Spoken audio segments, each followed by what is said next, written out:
கட்டாயம் செலுத்துங்க. நரேந்திர மோடியை தலதெறிக்க நாடாளுமன்றத்தில் ஓட விடுவதற்கு சிங்க பெண்மணியாக அண்ணன் அபிநயா பொன்னிவளவன் அவர்களை நிறுத்தியிருக்கிறார். ஒளிவாங்கி சின்னத்தில் வாக்களித்து அவரை வெற்றி பெற செய்யுங்கள். நாடாளுமன்றத்தில் உள்ள அனுப்புங்க.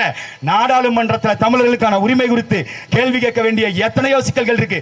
அத்தனை சிக்கல்களுக்கும் ஒரே தீர்வு இந்த ஒளிவாங்கி சின்னம். இந்த ஒளிவாங்கி சின்னத்தில் இன்னைக்கு சாலையில் நின்று பேசுற நாங்கள் நாளைக்கு நாடாளுமன்றத்துக்குள்ள உள்ள நின்று அங்க இருக்கிற ஒளிவாங்கி முன்னாடி பேசுறதுக்கு உங்களுடைய வாக்குகள் மட்டும்தான் எங்களை அதிகாரப்படுத்தும். உங்களுடைய வாக்குகள் மட்டும்தான் எங்களை வலிமைப்படுத்தும். அப்படி வலிமை மிக்க வாக்குகளை ஒளிவாங்கி சின்னத்தில் வாக்களித்து அபிநயா பொன்னிவளவன் அவர்களை வெற்றி பெற செய்யுங்கள். கட்டாயம் நாடாளுமன்றத்தை நாம் தமிழர் மன்றமாக மாற்றுவோம். நாடாளுமன்றத்தில் நமக்கான உரிமைக்காக குரல் கொடுப்போம். நன்றி, வணக்கம்.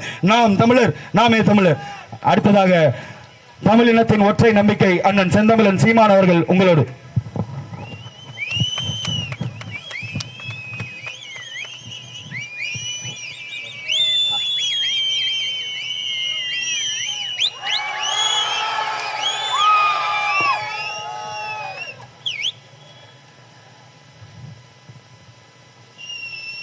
பேரன்பு கொண்டு நாங்கள் பெரிதும் நேசிக்கின்ற அன்பு உறவுகள் அனைவருக்கும் வணக்கம்.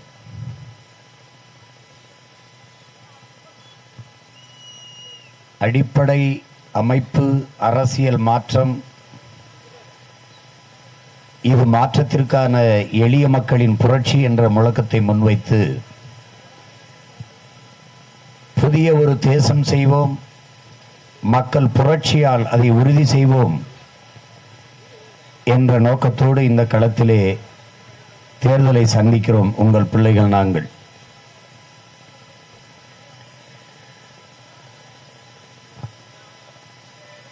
எங்களின் வலிமை கூட்டணி கட்சிகள் அல்ல, எங்கள் மக்கள், எங்களை பெற்றவர்கள், எங்கள் உடன் பிறந்தவர்கள். ஒரு தலைவன் என்பவன் தன் மண்ணை, தன் மக்களை முழுமையாக நேசிக்க வேண்டும், நம்ப வேண்டும். அந்த தத்துவத்தை படித்த நாங்கள் அந்த வழியிலேயே என் மக்களை, என் மண்ணை முழுமையாக நேசித்து நம்பி இந்த களத்திலே தனித்து நிற்கிறோம்.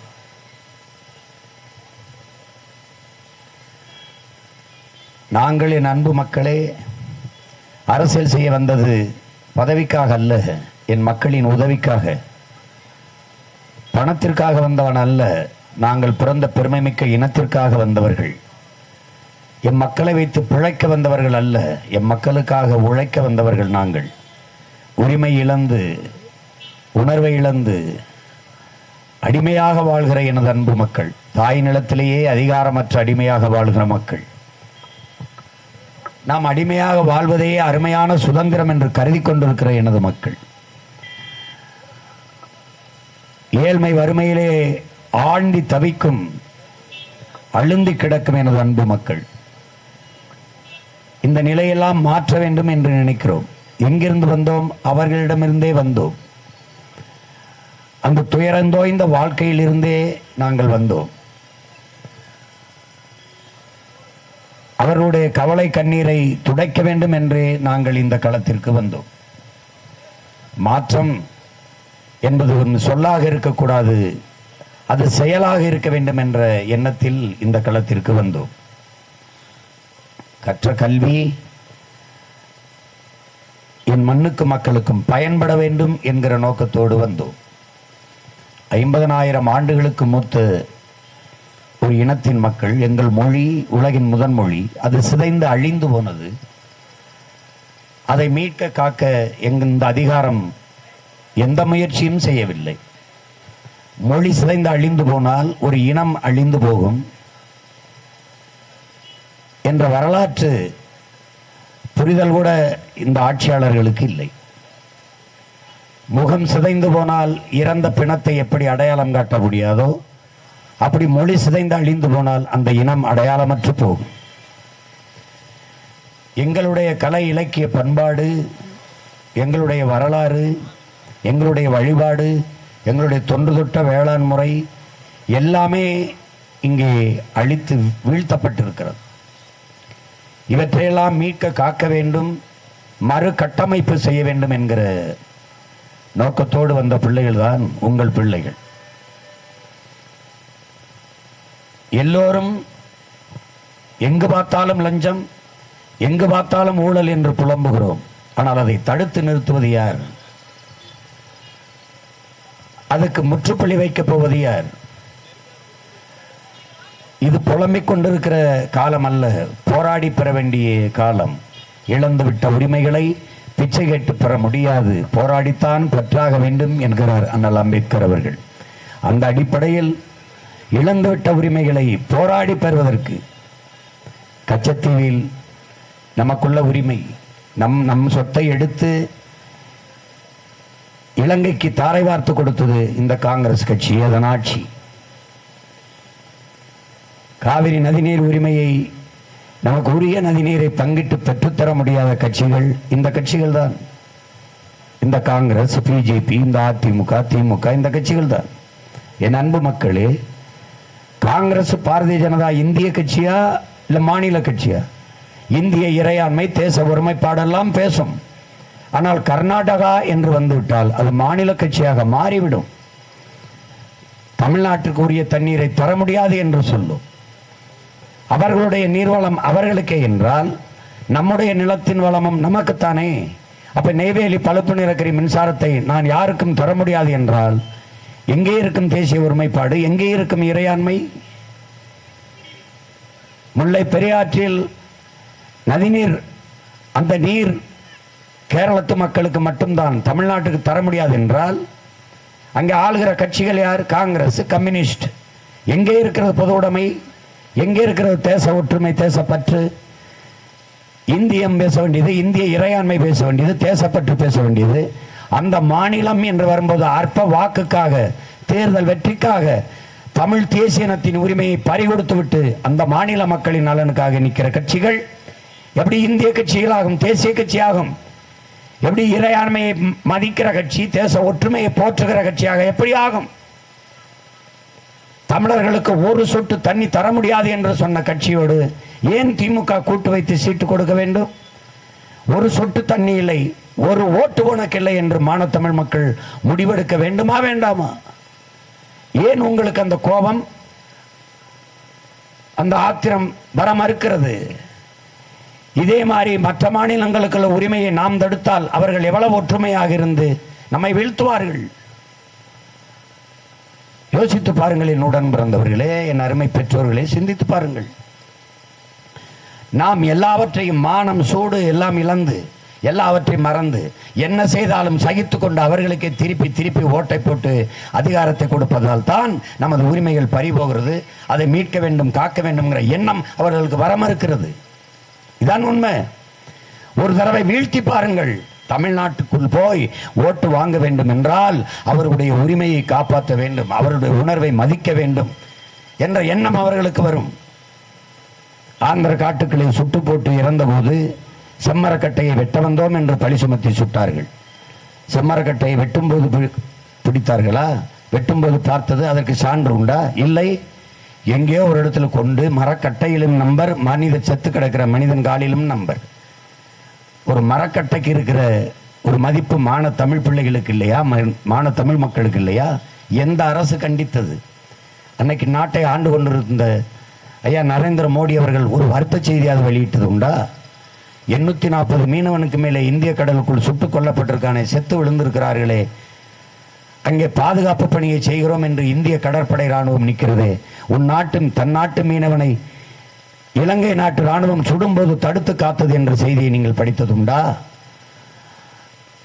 ஏனென்றால் சாவவன் தமிழன், அதை சகித்துக் கொள்ளலாம். நம் மரணத்தை ருசிக்கும். நம் ஒப்பாரி ஓலங்களை இசை போல கட்டு ரசிக்கும். அதுதான் இந்த கட்சிகள், இந்திய கட்சிகள், திராவிட கட்சிகள். கர்நாடகா என்று வரும்போது பாரதிய ஜனதா கர்நாடக மாநில கட்சியாக இருக்கும், காங்கிரஸ் அந்த மாநில கட்சியாக இருக்கும்.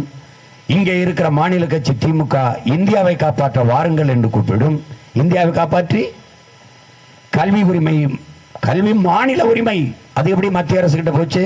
கொடுத்தது இவர்கள், எடுத்துக்கொண்டு போனது காங்கிரஸ். இந்தியை திணித்தார்கள், எதிர்த்து போராடி சத்தம். அந்த கட்சியோட தேர்தல் லாபத்திற்கு, அரசியல் வெற்றிக்கு போய் கூட்டணி வைத்த பிறகு எந்த எதிர்ப்பும் இல்லாமல் இந்தி எல்லா இடத்திலும் வந்துவிட்டது. இந்தியை திணித்தான், எதிர்த்தோம். இந்திக்காரனை திணிக்கிறான், எதிர்க்க முடியவில்லை. காரணம், நுட்பமாக நம்ம உழைப்பிலிருந்து வெளியேற்றினார்கள். 100 நாள் வேலை என்று சொல்கிறார்கள். அது வேலை இல்லை, சும்மா உட்கார்ந்து இருக்க காசு. 100 நாள் வேலையில் நட்டு வச்சு வளர்த்த மரங்கள் எத்தனை, தூர்வாரிய ஏரி குளங்கள் எத்தனை, சீரமைத்த சாலைகள் எவ்வளவு, ஒன்றுமில்லை. சோம்பி உட்கார்ந்து இருப்பதற்கு சம்பளம் கொடுக்கிற நாடு எப்படி வாழும் வளரும்? மனித உடலாற்றல் அறிவாற்றலை உழைப்பில் ஈடுபடுத்தி உற்பத்தியை பெருக்கிற நாடு தானே வாழும் வளரும். இந்த அடிப்படை சிந்தனையற்றவர்களுக்கு எதற்கு அதிகாரத்தை கொடுத்தீர்கள்? எதற்கு கொடுத்தீர்கள்? வேளாண்மை விட்டு வேளாண்குடி மக்கள் வெளியேறி கொண்டிருக்கிறார்கள். இது எவ்வளவு பெரிய பேராபத்து, எவ்வளவு பெரிய உணவு பஞ்சத்தை இந்த நாடு மக்களும் எதிர்கொள்ள வேண்டி வரும். இதை பற்றி சிந்திக்காதவர்களுக்கு திரும்ப திரும்ப வாக்கு செலுத்தி நீங்கள் வலிமைப்படுத்திக் கொண்டிருக்கிறீர்கள். 10 ஆண்டு கால ஆட்சியில் ஒன்றை சொல்லுங்கள் பாரதிய ஜனதாவை. ஒரே ஒரு மக்கள் நலன் பயக்கிற திட்டம் ஒன்று. பணம் செல்லாது என்றீர்கள். சொன்ன காரணம் என்ன? ஊழல் லஞ்சம் ஒழியும் என்றீர்கள், கருப்பு பணம் ஒழியும் என்றீர்கள், பயங்கரவாதம் ஒழியும் என்றீர்கள். ஒளிந்ததா? சொன்ன 40வது நாளிலே புல்வாமா மாவட்டத்திலே காஷ்மீரிலே தாக்குதல், 42 வீரர்கள் செத்து போனார்கள். இப்பவும் தீவிரவாதிகள் ஊடுருவுகிறார்கள், பயங்கரவாதிகள் வந்து விட்டார்கள் என்கிறீர்கள். ஒளியும் என்றீர்கள், கருப்பு பணம் ஒளிந்து விடும் என்றீர்கள். உச்சநீதிமன்றத்தின் தலைமை நீதிபதி சொல்லுகிறார்களே, நாகரத்னம்ங்கிற அம்மையார் சொல்லுகிறார்கள், நீதியரசர் கருப்பு பணம் ஒன்றும் ஒழியவில்லை, எல்லா கருப்பு பணமும் வெள்ளை பணமாக மாறியதை தவிர வேற ஒன்றும் நடக்கவில்லை என்கிறார்கள். பதில், பணம் செல்லாதென்றால் ஊழல் லஞ்சம் ஒழியும் என்றீர்கள். ஆனால் இன்று ஒவ்வொரு வீடாக இன்கம் டாக்ஸ் ரைடு, அமலாக்கத்துறை ரைடு நடக்கிறது. ஏன்? கருப்பு பணம் ஒழியல. 4 கோடி எப்படி தொடர் வேண்டிய ரயில் எடுத்தீங்க மொத்தமா கேஸ். ஆனால் நீங்க சொன்னது கேஷ்லெஸ் எக்கனாமி, பணமில்லா பரிவர்த்தனை, செல்போன் டிரான்சாக்சன், மின்னணு பரிமாற்றங்களே. எங்கே போனது? கட்டுக்கட்டாக பணம் எங்கிருந்து வந்தது? ஒளியும் என்றீர்கள், எங்கே ஒளிந்தது? எல்லாம் வெற்று வாக்குறுதிகள். 2 கோடி பேருக்கு வேலை என்றது, 20 கோடி பேர் தெருவில் நிற்கிறானே ஒழிய வேலை இல்லாமல் எங்கே வந்தது? 15 லட்சம் ரூபாய் உங்கள் வங்கி கணக்கில் என்றீர்கள். கடைசியாக எங்க அப்பத்தா சுருக்கு பையில் இருந்த காசையும் சுருட்டி கொண்டு போனீர்கள் ஜிஎஸ்டி என்ற வரியை போட்டு. எங்கே வந்தது? மீள முடியாத வரிச்சுமையை ஜிஎஸ்டி என்று சுமத்தினீர்கள். அதை கொண்டு வந்த கட்சி காங்கிரஸ், அதை செயல்படுத்திய கட்சி பாரதிய ஜனதா. என்ன வேறுபாடை கண்டீர்கள் இந்த கட்சிகள்கிட்ட? நீட் தேர்வை திணித்தது யார்? காங்கிரஸ். அதை செயல்படுத்தியது யார்? பாரதிய ஜனதா. இந்த நீட் தேர்வை இந்த நாட்டில் நடத்துவது யார்? அமெரிக்காவில் இருக்கிற ஒரு தனியார் முதலாளி. இந்திய நாட்டில் நல்ல மருத்துவரை உருவாக்க அமெரிக்காவில் இருக்கிற முதலாளி ப்ரோமெட்ரிக்ங்கிற தனியார் நிறுவனத்திற்கு என்ன தேவை வந்தது? அறிவார்ந்த தம்பி தங்கைகளே, ஒரு தேர்வை கூட, உன் நாட்டு மாணவனுக்கு தேர்வை கூட நடத்த முடியாத உனக்கு தேர்தல் எதற்கு? இது தேர்தலா? நியாயமான முறையில் தேர்தல் நடக்கிறதா? இது ஜனநாயகத்தில் சம வாய்ப்பா?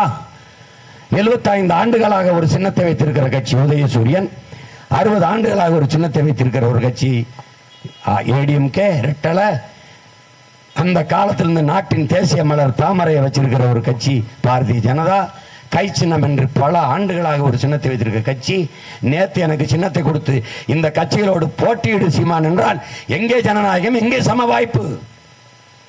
அப்ப நீ கேஷ்லெஸ் எக்கனாமிக்கு வந்துட்ட, பணம் இல்லாத பரிவர்த்தனை, வா சிம்பிள் செலக்ஷனுக்கு வா என்று கூப்பிடுகிறேன். நல்ல ஆண்மகனா இருந்தா சிம்பிள் செலக்ஷனுக்கு வா.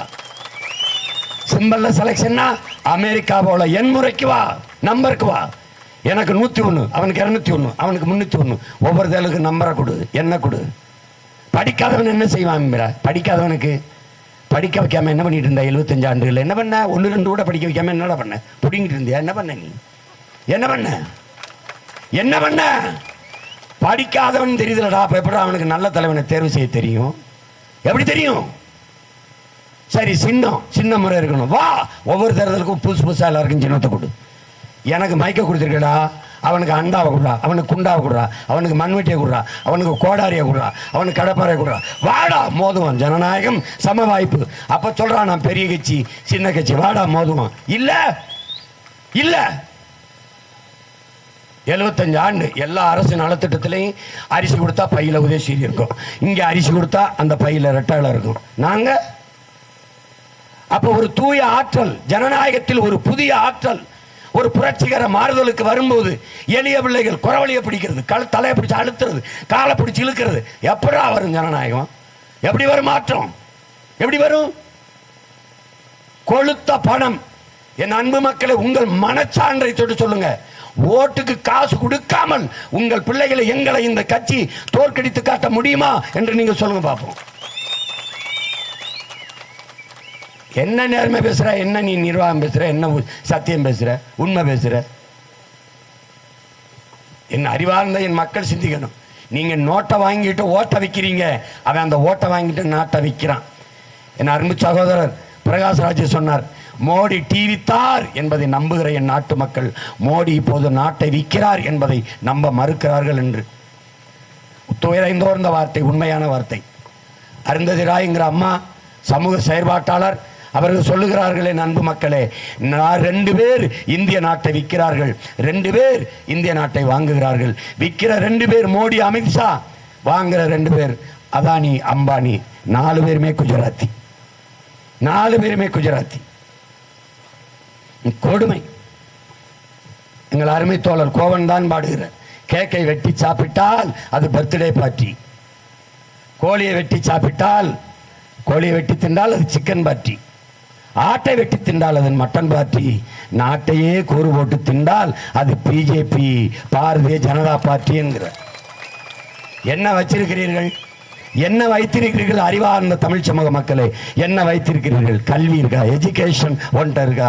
கவர்மெண்ட் கிட்ட இருக்கா? இருக்கா? இருக்கா? அறிவை வளர்க்கும் கல்வி ஒன்ட்ட இருக்கா? தனியார் முதலாளி கிட்ட இருக்கா? யார்கிட்ட இருக்கு கல்வி? இழப்பில்லாத லாப பெருக்கம். 10 வருஷத்துக்கு முன்னாடி பள்ளிக்கூடம் வச்சவன் பல்கலைக்கழக வேந்தர்கள் ஆயிடுறான், பெரிய தாளாளர். எப்படி எப்படி நடக்குது? இழப்பில்லாத வருவாய் பெருக்கம். நல்ல கல்வியை தேடி மக்கள் காசை கொட்டி எப்படியாவது பிள்ளைகளை படிக்க வைக்க வேண்டும் என்ற இயக்கம், தவிப்பு, அது காசாகுது. அறிவை வித்த ஒரு நாடு, கல்வியை வித்து விட்ட ஒரு நாடு. அப்புறம் மருத்துவம், உயிரை காக்கும் மருத்துவம், அது வியாபாரம். ஆனால் மெடிக்கல் டாக்ஸ் கட்டணும், மருத்துவத்துக்கு வரி கட்டணும், அப்புறம் கல்விக்கு வரி கட்டணும், குடிநீருக்கு வரி கட்டணும். ஆனால் தனியார் முதலாளிட்ட வாங்கி குடிக்கணும். எவ்வளவு பெரிய கொடுமை! அறிவை வளர்க்கும் கல்வியும், உயிரை காக்கும் மருத்துவமும், உலக உயிர்களின் உயிர் தேவையாக இருக்கிற நீரும் விற்பனைக்கு வந்துவிட்ட நாடு. நாடல்ல, அது சுடுகாடு என்பதை என் அன்பு தம்பி தங்கிகள், அறிவார்ந்த தமிழ் சமூக மக்கள் புரிந்து கொள்ள வேண்டும். வாங்கப்பா, ஏய் இவா, நீ அங்க போய் ஒண்ணு இல்லாத இங்க என்ன வேலை, அங்க என்ன வேலை? நீங்களும் மற்ற கட்சிக்காரி மாதிரி ஒண்ணு இல்லாத வேலை செஞ்சுக்கிட்டு இருக்கீங்க. வாப்பா, இதை என் அன்பு தமிழ் சொந்தங்கள் சிந்திச்சு பார்க்கணும். கல்வி என்பது மானுட உரிமை, அதை கொடுக்க வேண்டியது அரசின் கடமை. கொடுக்க மறுப்பது மாபெரும் கொடுமை. இந்த கல்வி எங்க இருக்குது? வித்தாச்சு முதலாளிகிட்ட. மருத்துவம் எங்க இருக்கு? வித்தாச்சு முதலாளிகிட்ட. காசு இருந்தா நல்ல மருத்துவமனையில் போய் நீ வைத்தியம் பார்த்து பிழைச்சி வரலாம், இல்லைன்னா பாடையை கட்டி நேர சுடுகாட்டுக்கு போகலாம். இதான் இங்க இருக்கிற மருத்துவ கட்டமைப்பு. இதை மாற்றணும்னு நினைக்கிறவங்க பிள்ளைகள். நாங்கள் அதிகாரத்துக்கு வந்தால் தண்ணி விற்பனைக்கு கிடையாது தடை. தண்ணீரை நாங்களே எங்கள் மக்களுக்கு நேரடியாக தூய குடிநீரை விநியோகம் பண்ணுவோம். கல்வி மருத்துவத்தின் தரத்தை உலக தரத்துக்கு உயர்த்துவோம். தனியார் மருத்துவமனை, தனியார் பள்ளி கல்லூரிகள் காத்தாடி கிடக்கும். அரசு பள்ளி கல்லூரிகளில் பிள்ளைகள் படையெடுத்து வந்து படிப்பார்கள். அவ்வளவு தரம் உயர்த்துவேன். ₹1 செலவில்லை. தொடக்க கல்வி முதல் ஆராய்ச்சி கல்வி வரை உலக தரத்திற்கு இலவசமாக, தரமாக, சரியாக, சமமாக கொடுப்போம். ஏழை பணக்காரன், அந்த சாதி நொந்த சாதி ஒரு மயிரும் கிடையாது, எல்லாரும் சமங்க. கத்தரிக்கோள் இருக்குல்ல, கத்தரிக்கோள்கிட்ட கேட்குறாங்க, நீ ஆண்டைகள் முடி, உயர் சாதிக்கார முடி, தாழ்ந்த சாதிக்கார முடியெல்லாம் வெற்றியே, அப்போ என்ன நினைப்பேன்னு. எனக்கு எல்லா பையன் மயிரும் ஒன்று தாங்குது கத்தரிக்கோள். அது மாதிரி எங்களுக்கு எல்லாம் ஒன்று தான், எல்லாம் ஒன்று தான். எல்லாருக்கும் கல்வி. ஏன்? என் நாட்டின் செல்வங்கள், என் பிள்ளைகள், அவர்களுக்கு ஆகச் சிறந்த கல்வியை கொடுப்பது அரசின் கடமை. அதை நாம் தமிழர் கட்சி, ஆட்சி, தமிழ் தேசிய அரசு கொடுக்கும். மருத்துவம் ஏழை கொன்று பணக்காரனு கொன்றில்லாமல் எல்லோருக்கும் உயர்ந்த மருத்துவத்தை கொடுப்போம். ₹1 கோடி மருத்துவம் வரைக்கும் இலவசமாக கொடுப்போம். பார்க்கத்தானே போற பார். மாற்றுவோம், எல்லாத்தையும் மாற்றி படைக்கிறோம். அந்த ஆற்றல் எங்களுக்கு வர வேண்டும் என்றால் நீங்கள் செய்ய வேண்டியது ஒரே ஒரு ஓட்டு. ஒரு ஓட்டை உங்கள் பிள்ளைகள் எங்களுக்கு போட்டு பாருங்க ஓட்டை, அப்புறம் பாருங்க இந்த நாட்டை. ஒரே ஒரு ஓட்டை எங்களுக்கு போடுங்க. காசை வாங்கிட்டு ஓட்டு போடுறதுங்கிறது நம் தன்மானத்தை அடமானம் வைப்பதற்கு சமம். தன்மானத்தை அடமானம் வைப்பதற்கு சமம். ஜனநாயகத்தில் மக்களாட்சியை ஏற்றுக்கொண்ட ஒரு நாட்டில், அந்த தத்துவத்தை கோட்பாட்டை ஏற்றுக்கொண்ட நாட்டில் வாக்கு என்பது வலிமை மிக்க ஒரு ஆயுதம். அதை அநீதி, அக்கிரமம், துன்பம், துயரம், ஊழல், லஞ்சம், கொலை, கொள்ளை இந்த கொடுமைகளுக்கு எதிராக ஏந்தனமே ஒழிய 500 ரூபாய் காசுக்காக ஏந்தக்கூடாது. என் அன்பு மக்களே, தயவு செய்து கைவிடுங்கள். கொடுத்தால் அவங்க சொல்கிறாங்க. நான் ஒரு அம்மாட்ட கேட்டேன், எங்கள் அம்மாட்ட கேட்டேன். அப்போ நான் ஆர்கே நகரில் வேலை செஞ்சுக்கிட்டு இருந்தேன். இந்த இடைத்தேர்தலில் கூறு வெட்டி விற்றுக்கிட்டு இருந்துச்சு ஒரு அம்மா. என்ன தாய் ஏன் காசு வாங்குறீன்னு? ஐயா அவர்கிட்ட 500 ரூபா கடன் வாங்குவேன், வட்டிக்கு வாங்குவேன். போய் கோயம்பேடு சந்தையில் இந்த காய்கறி பழங்கள்லாம் வாங்கிட்டு வருவேன். அவர் வட்டி காசு 50 ரூபாய் எடுத்துக்குவார்.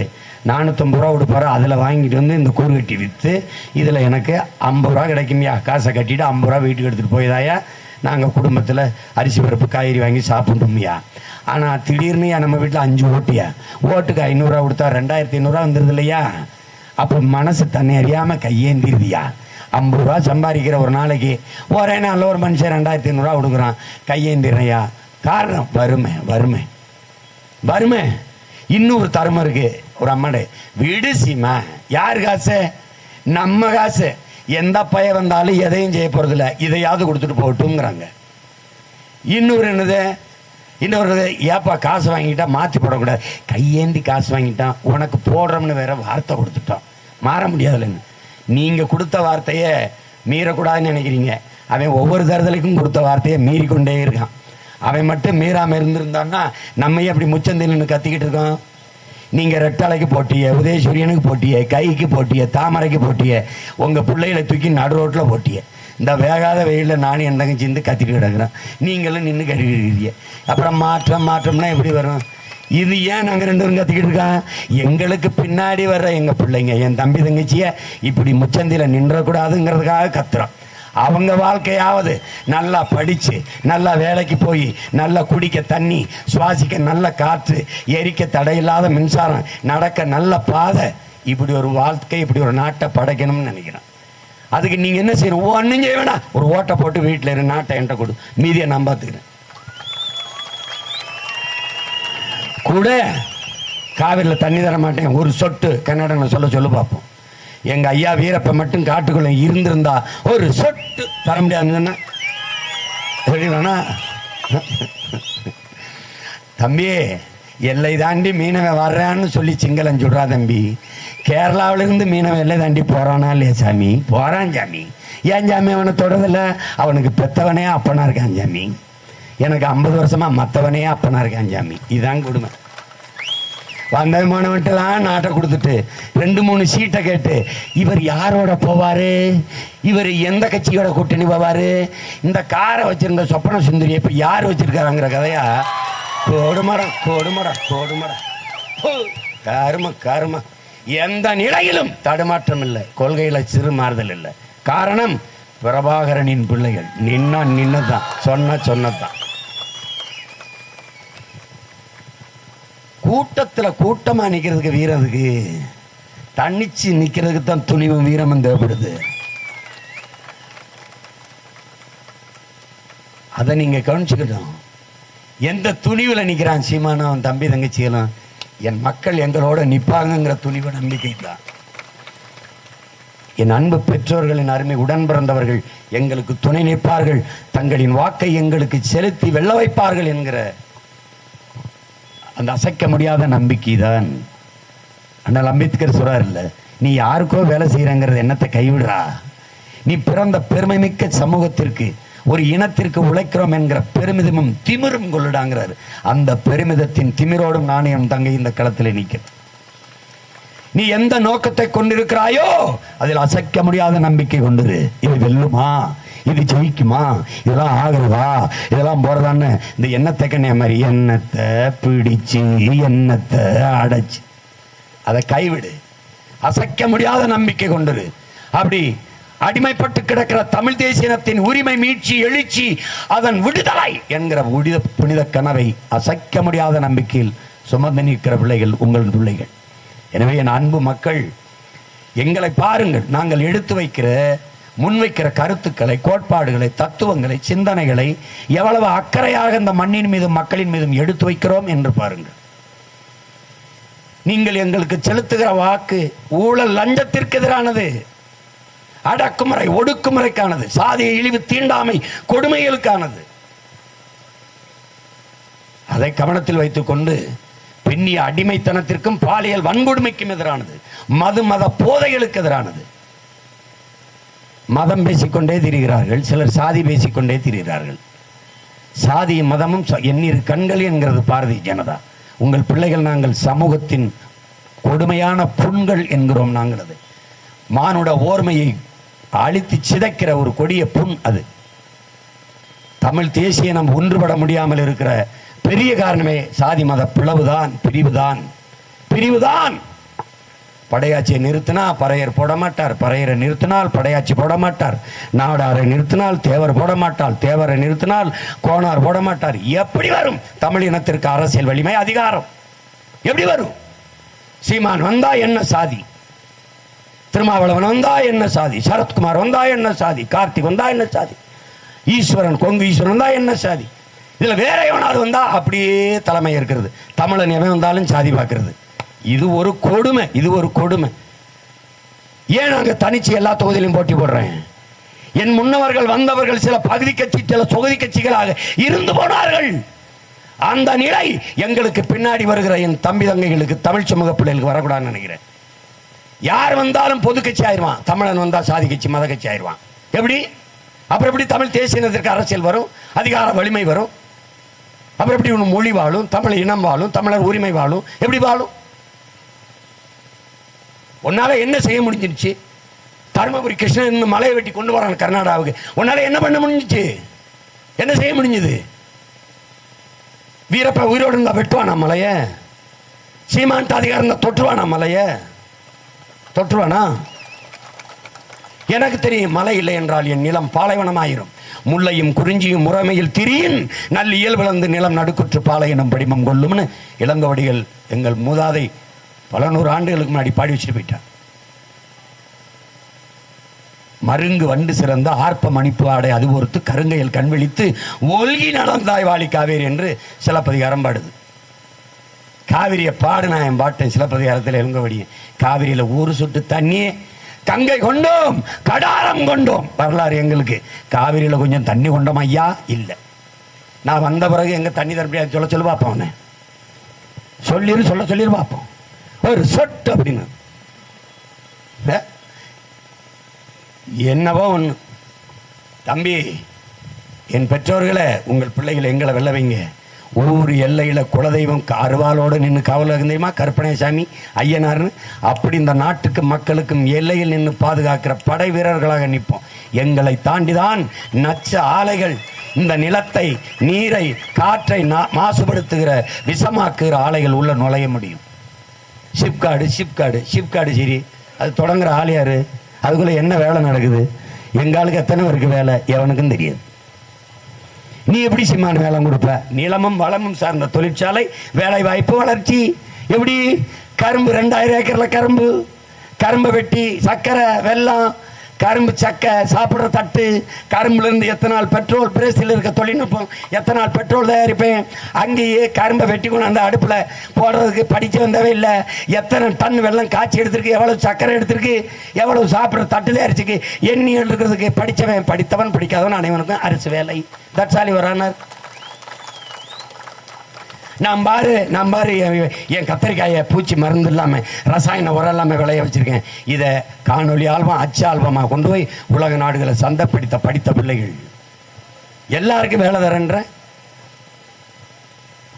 எல்லாரையும் நம்பி வாக்கு செலுத்தி ஏமாந்து நிற்கிற எண்ணரும் சொந்தங்கள், ஒரே ஒரு முறை உங்கள் பிள்ளைகள் எங்களை நம்புங்கள், எங்களுக்கு வாக்கு செலுத்தி வலிமைப்படுத்துங்கள்.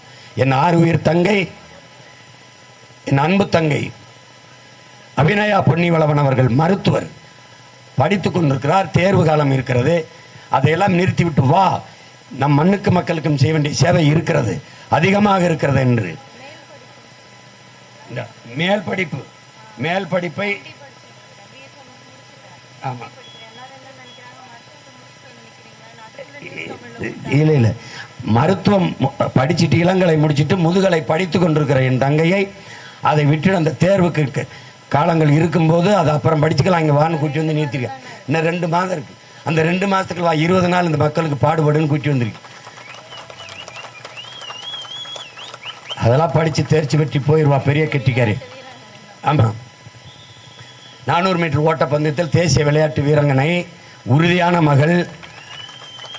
இப்படிப்பட்ட வேட்பாளர்களை தேர்வு செய்யுங்கள். இந்திய நாடாளுமன்றத்தில் தெரிக்க விடுவார்கள் என் பிள்ளைகள். உனக்கு ஒரு பெருமை வேணாமா? இந்திய நாடாளுமன்றத்துக்குள் சென்று உயிர்ப்பால் ஊட்டிய என் தாயின் மீதும் அறிவிப்பால் ஊட்டிய என் தாய் தமிழின் மீதும் எல்லாவற்றுக்கும் நாங்கள் நேசிக்கும் எங்கள் உயிர் தலைவன் பிரபாகரன் மீது ஆணையிட்டு உறுதியேற்கிறேன் என்ற சத்தம் உலக அரங்கில் இந்திய பாராளுமன்றத்திற்கு ஒலிக்க வேண்டும் என்றால் என் தங்கை அபிநயா பொன்னிவளவன் அவர்களை தேர்வு செய்து அனுப்புங்கள். சிறந்த விளையாட்டு வீரங்கனை, உறுதியான பெண், உள்ளத்திலும் உறுதி சிந்தனையிலும் மிகுந்த உறுதியும் தெளிவும் கொண்ட என் அன்பு தங்கை மருத்துவர் அபிநயா பொன்னிவளவன் அவர்களுக்கு நீங்கள் வாக்கு செலுத்தி வெற்றி பெறச் செய்யுங்கள்.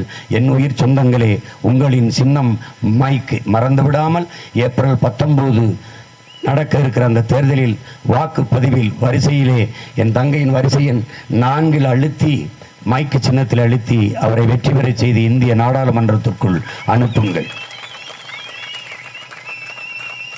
எங்களை பெற்றவர்கள், எங்கள் உடன் பிறந்தவர்கள் கைவிட மாட்டீர்கள் என்ற அசைக்க முடியாத நம்பிக்கையில் உங்களிடத்திலே என் தங்கையின் வெற்றியை ஒப்படைத்து விட்டு செல்கிறேன்.